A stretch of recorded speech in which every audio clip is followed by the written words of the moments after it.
Bab 2066. Freddy menghela nafas dan mengangguk. Putriku lebih penting dari hidupku.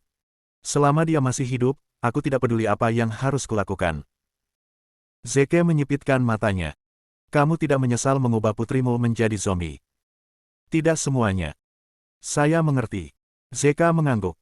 Pergi dan selesaikan misimu sekarang. Jangan khawatir. Aku mungkin tidak bisa berjanji banyak, tapi aku bisa meyakinkanmu bahwa aku akan melindungi putrimu yang tidak bersalah. Terima kasih, Marsekal Agung. Freddy kemudian berbalik dan memasuki hutan bambu. Ada sekitar 30 bangunan bambu jauh di dalam hutan. 3 laki-laki sedang minum kopi di dalam bangunan di tengah, yang juga merupakan bangunan bambu yang tampak paling mewah. Ketiga pria itu tidak lain adalah para eksekutif dunia bawah. Mereka adalah Daemonium, Warren, dan pemimpin cabang ketujuh, Mahazael. Mahazael dan Daemonium dulunya adalah murid di bawah guru yang sama. Setelah memasuki Netherworld, keduanya memperluas pengaruhnya dengan caranya masing-masing. Mahazael menyesap dan berbicara. Kelopak mata kananku berkedut akhir-akhir ini, Daemonium. Aku ingin tahu apakah ini berarti sesuatu yang buruk telah terjadi. Daemonium mengerutkan alisnya. Pangkalan telah beroperasi dengan lancar. Kurasa tidak ada hal buruk yang terjadi di sini. Bagaimana situasi desa ternak, Warren? Ada insiden. Freddy adalah penanggung jawab desa peternakan, dan dia belum melaporkan kelainan apapun. Dia seharusnya memanen cacing parasit terkutuk yang sudah dewasa di desa hari ini, jawab Warren. Daemonium mengangguk. Ingatlah untuk bertanya kepadanya tentang situasi di sana saat dia kembali. Desa peternakan harus tetap tidak tersentuh. Dipahami. Satu hal lagi. Aku sudah memintamu membawakanku berita tentang Zeke. Bagaimana? Setelah dia terakhir kali muncul di Corleone, aku sama sekali tidak bisa menemukannya, Godfather. Dia tidak meninggalkan petunjuk untuk kuikuti. Tidak penting apakah kamu bisa melacaknya. Yang paling penting adalah dia tidak mengetahui tentang markas kita. Penelitian kita akan berhasil.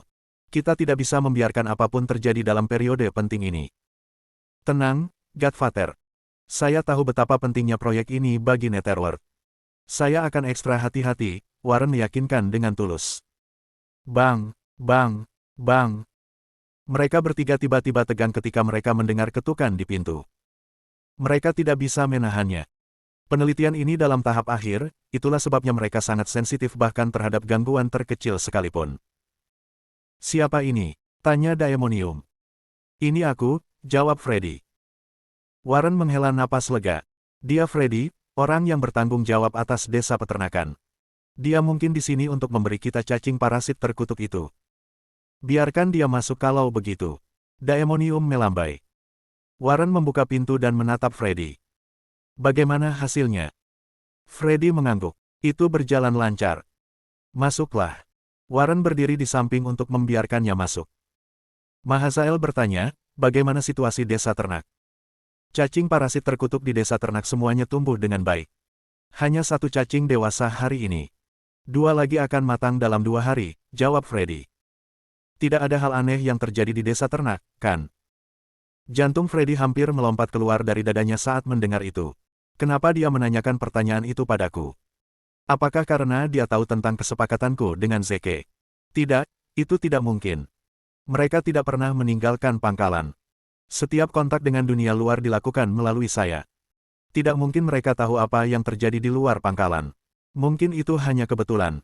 Oke, saya harus berhenti memikirkannya sekarang dan menunjukkan wajah poker saya yang biasa. Baiklah, ini dia. Saya belum menemukan sesuatu yang tidak biasa di desa ternak, jawabnya tanpa emosi. Bagus, bagus. Di mana cacing dewasa yang kamu bawa? Freddy mengeluarkan sangkar bambu kecil. Kedewasaan cacing parasit terkutuk ini cukup bagus. Silakan lihat. Bab 2067. Cacing parasit terkutuk itu adalah yang diambil Zeke secara pribadi dari seorang penduduk desa di desa ternak. Dia menyerahkannya kepada Freddy agar dia bisa menggunakannya untuk menenangkan atasannya. Mahazael meliriknya dan mengangguk puas. Tidak buruk. Tidak buruk sama sekali. Baiklah, Freddy. Kamu bisa pergi sekarang. Awasi desa ternak. Jika sesuatu yang tidak biasa terjadi, segera beritahu aku. Dipahami. Freddy kemudian meninggalkan ruangan. Ketika dia benar-benar tidak terlihat oleh atasannya, dia menyadari bahwa punggungnya penuh dengan keringat. Dia harus sangat berhati-hati saat berhadapan dengan ketiga iblis itu. Jika dia tidak kuat secara mental dan mampu memasang wajah poker, dia pasti sudah terbunuh saat itu juga. Setelah menyeka keringat di dahinya, dia melihat ke sekeliling bangunan yang berbeda, ada sekitar 30 bangunan di sekitar sini. Di mana tepatnya mereka disimpan? Tidak realistis untuk menggeledah semua bangunan satu persatu karena akan membuat saya terbuka. Ini sangat menyakitkan di. Tiba-tiba, seseorang melewatinya. Dia mengenali siapa orang itu. Pria itu adalah tangan kanan Mahasael, Kingsley. Ada yang aneh dengan Kingsley. Pangkalan itu memiliki kafetaria tempat semua orang akan pergi untuk makan. Namun, Kingsley bersikeras mengirim makanan kepada seseorang. Freddy memperhatikan itu sebelumnya. Dia menyadari bahwa, meskipun semua orang sedang makan di kafetaria, Kingsley akan terus mengirimkan makanan kepada seseorang. Dia bertanya-tanya tentang kepada siapa Kingsley mengirim makanan itu dan apakah ada orang yang tidak diketahui siapapun di pangkalan itu. Setelah memikirkannya, dia sampai pada kesimpulan bahwa Kingsley mungkin mengirim makanan kepada orang-orang yang ingin diselamatkan Zeke, David dan Brantley. Jika dia mengikuti Kingsley, maka dia akan mengikutinya.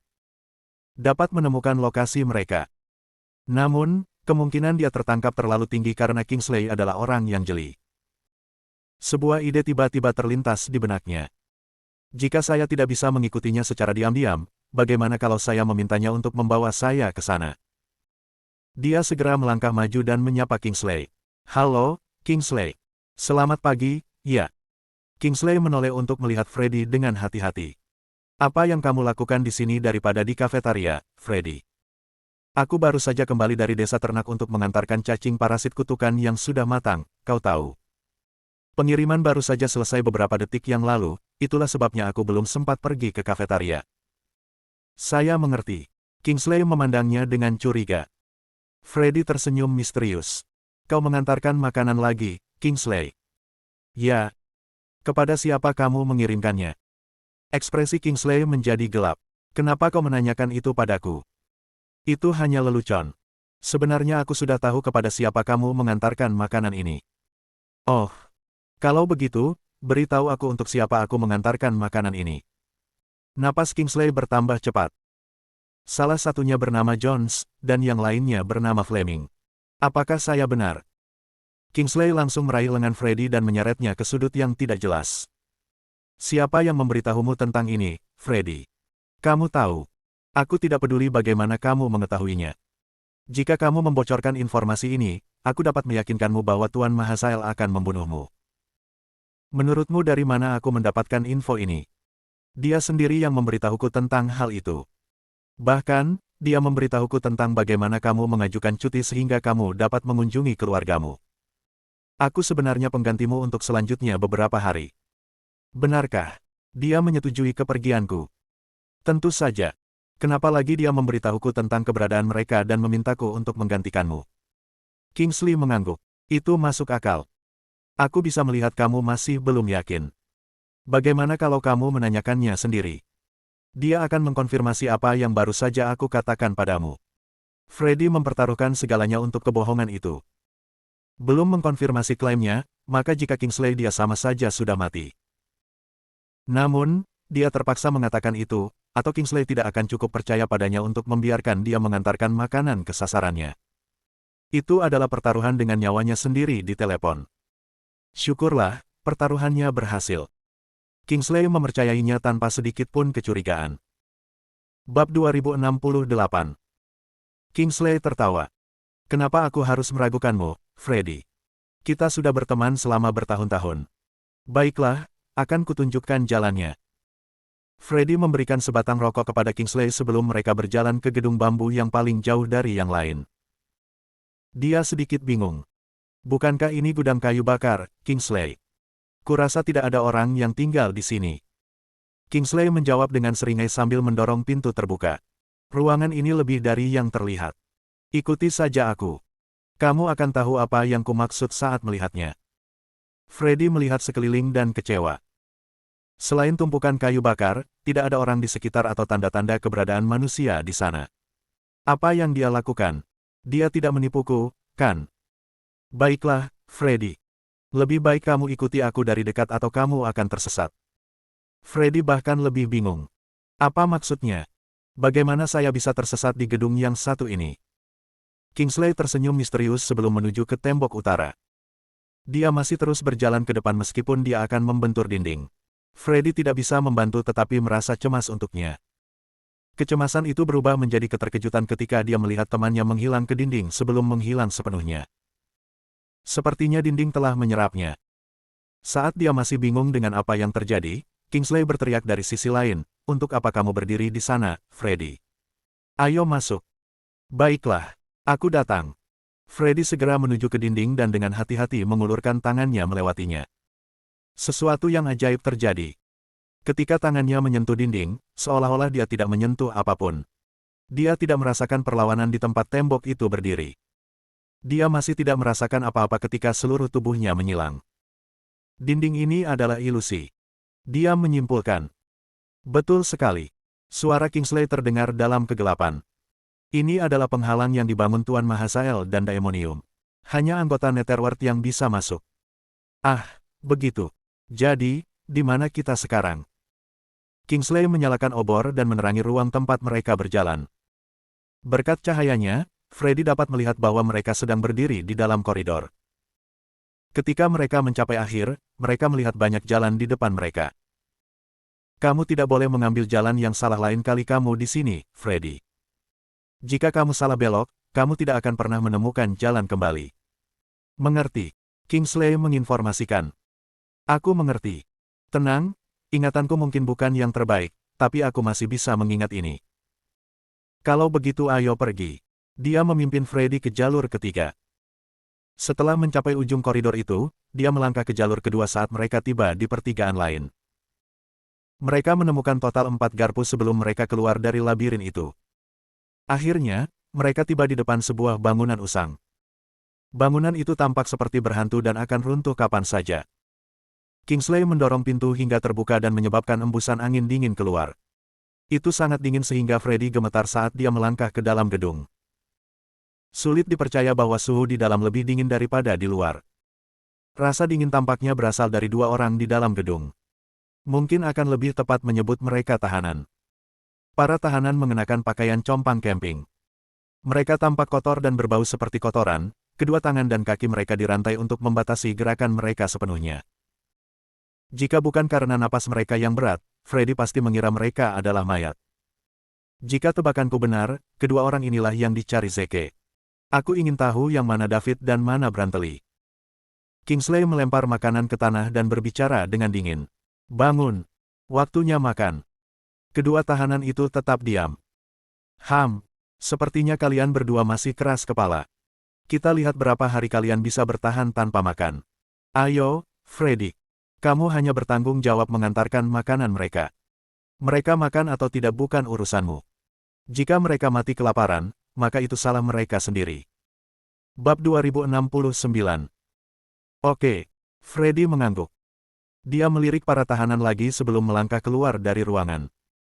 Kingsley mengingatkan, jalan keluar berbeda dengan jalan masuk, Freddy. Kamu harus ingat jalannya. Jangan bilang aku tidak memperingatkanmu. Terima kasih atas pengingatnya. Keduanya segera meninggalkan gudang kayu bakar. Kingsley meregangkan tubuhnya dengan malas dan tersenyum. Aku akan membiarkanmu menangani mereka berdua selama beberapa hari ke depan. Pastikan mereka tidak mati, oke? Kalau tidak, kita berdua akan dikunyah oleh bos kita. Freddy menepuk pundaknya dan meyakinkan, tidak perlu khawatir tentang saya. Setelah Anda kembali dari mengunjungi keluarga Anda, saya akan mentraktir Anda beberapa minuman. Seharusnya aku yang mentraktirmu minum. Aku akan membawakanmu sebotol minuman khas kampung halamanku. Ayo pergi. Kingsley pergi sementara Freddy kembali ke kamarnya. Dia baru saja meninggalkan markas lebih awal, jadi akan terlalu mencurigakan baginya untuk pergi secepat itu lagi. Saya akan menunggu sampai tengah malam sebelum saya melaporkan temuan saya ke Zeke. Setelah berjam-jam menunggu, akhirnya tengah malam. Dia menyelinap keluar dari kamarnya dan menuju ke pintu keluar. Untungnya, penjaga di gerbang sedang tidur di posnya, sehingga memungkinkan dia untuk pergi tanpa hambatan. Dia berlari secepat mungkin di hutan bambu untuk menyampaikan kabar tentang keberadaan David dan Brantely kepada Zeke. Tiba-tiba, dia mendengar suara seorang pria dan seorang wanita berbicara satu sama lain. Berhentilah menjadi begitu nakal. Aku tidak sabar, sayang. Hentikan, aku belum siap. Kedua suara itu milik Warren dan perawan suci klan Murako Hitam. Mengapa mereka berdua ada di sini? Freddy mulai berkeringat. Ada kemungkinan besar perawan suci akan mengungkapkan pengkhianatanku. Aku harus keluar dari sini. Dia ingin menyelinap pergi, tapi sudah terlambat. Warren memperhatikannya dan meraung, siapa itu? Ini aku, Tuan Williams. Jawab Freddy dengan suara bergetar. Kenapa kamu lakukan di sini di tengah malam? Freddy menelan ludah. Aku baru saja merasakan bahwa cacing parasit terkutuk lainnya telah matang di desa peternakan. Cacing matang harus dipanen sesegera mungkin. Sudah, baik. Kembalilah secepatnya. Oke. Freddy hendak berlari menjauh. Namun, tunggu. Perawan suci menghentikannya. Dia sangat ketakutan sampai kakinya hampir berubah menjadi agar-agar. Sial. Gadis suci dari klan Murako Hitam akan mengeksposku. Apa yang harus saya lakukan? Apa yang saya lakukan? Aku harus membuat rencana sekarang. Dia tidak bisa memikirkan hal lain, jadi dia berbalik dan menjawab, ada apa? Cacing pengikat hidupku semakin lemah selama beberapa hari terakhir, Freddy. Kurasa sesuatu mungkin telah terjadi pada leluhur klan Murako Hitam. Setelah kamu pergi, bisakah kamu membantuku mencari tahu apa yang terjadi dengan leluhur kita? Terima kasih. Jantungnya berdegup kencang ketika dia menyadari bahwa dia tidak tahu nenek moyang dari klan Murako Hitam sudah mati. Itu adalah kejutan yang menyenangkan. Kamu belum pernah tinggal di desa klan Black Murako, gadis suci. Wajahnya memerah dengan warna merah seketika. Saya telah tinggal di sini untuk membahas hal-hal penting dengan Tuan Williams selama beberapa hari terakhir. Freddy menghela nafas lega dalam benaknya sebelum dia menjelaskan, kamu harus tahu bahwa leluhur klan Murako Putih sudah mati. Saat ini, anggota klan itu berjanji setia kepada leluhur klan Murako Hitam. Alasannya Lifebound Worm Anda semakin lemah. Mungkin nenek moyang dari klan Murako Hitam sedang berjuang untuk mendukung kedua klan pada saat yang sama. Dia mengangguk. Ah, begitu. Terima kasih sudah memberitahuku, Freddy. Bab 2070. Freddy berbalik dan hendak pergi, tetapi Warren menghentikannya lagi. Tunggu. Kamu tidak melihat apapun yang terjadi di sini malam ini. Jika ada orang lain yang tahu tentang ini, kamu sudah mati. Jangan khawatir, Tuan Williams. Saya berjanji kepada Anda bahwa saya tidak melihat atau mendengar apapun di sini. Cacing parasit terkutuk itu akan menjadi dewasa. Saya harus pergi sekarang. Freddy terus berlari secepat yang dia bisa. Warren segera memeluk perawan suci lagi. Ayo lanjutkan, sayang. Tidak ada yang akan mengganggu kita lagi. Gadis suci cemberut. Orang itu merusak suasana hatiku. Jangan khawatir.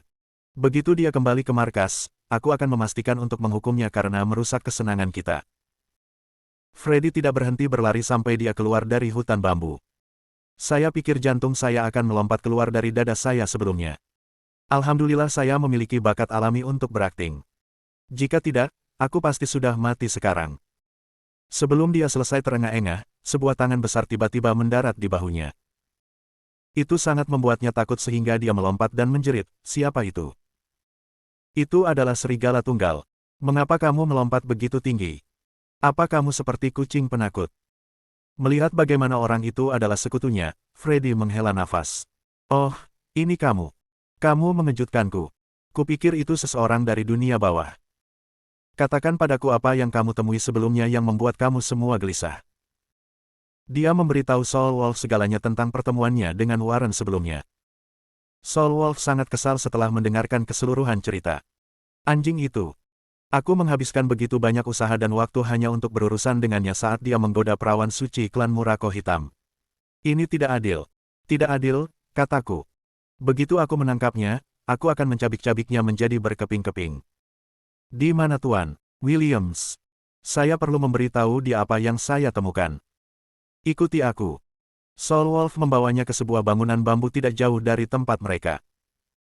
Zeke dengan santai minum kopi di dalam gedung. Ketika dia melihat Freddy, dia meletakkan cangkirnya dan menatapnya dengan penuh harap. Salam, Tuan Williams. Freddy membungkuk sedikit. Bagaimana pekerjaan yang saya minta Anda lakukan? Saya telah menemukan lokasi targetnya, Tuan Williams. Katakan padaku. Mereka disimpan di dalam gudang kayu bakar di sudut barat pangkalan. Freddy berhenti sejenak sebelum melanjutkan, ada mekanisme di gudang kayu bakar yang akan mencegah kita menyelamatkan target. Hanya aku yang tahu jalan melalui mekanisme itu. Dia khawatir Zeke akan segera mencoba membunuhnya setelah dia mengungkapkan lokasi targetnya. Itu sebabnya dia menekankan bahwa dia masih memiliki nilai hidup daripada mati. Ekspresi Zeke dan Soul Wolf berubah. Freddy punya firasat buruk saat melihat itu. Soul Wolf bertanya, apakah kamu yakin mengatakan yang sebenarnya, Freddy? Tentu saja. Jika kami menemukan bahwa Anda berbohong kepada kami, saya dapat meyakinkan Anda bahwa Anda akan mengalami hukuman paling menyakitkan yang ditawarkan dunia. Sekarang, saya akan bertanya lagi, apakah Anda yakin Anda mengatakan yang sebenarnya kepada kami? Ya, saya berjanji kepada Anda bahwa saya tidak berbohong. Mengapa Anda menanyai saya seperti ini?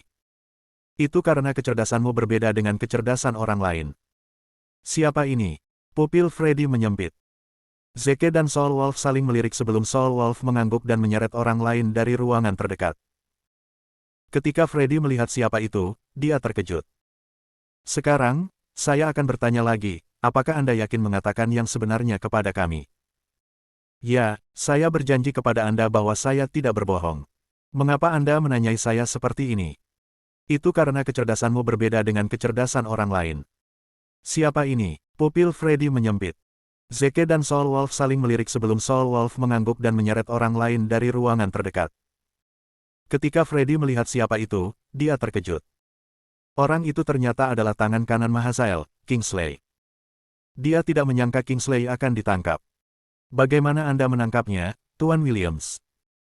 Zeke menjawab, ketika dia melangkah keluar dari hutan bambu tadi, dia melihat ada yang tidak beres dengan klan Murako Hitam.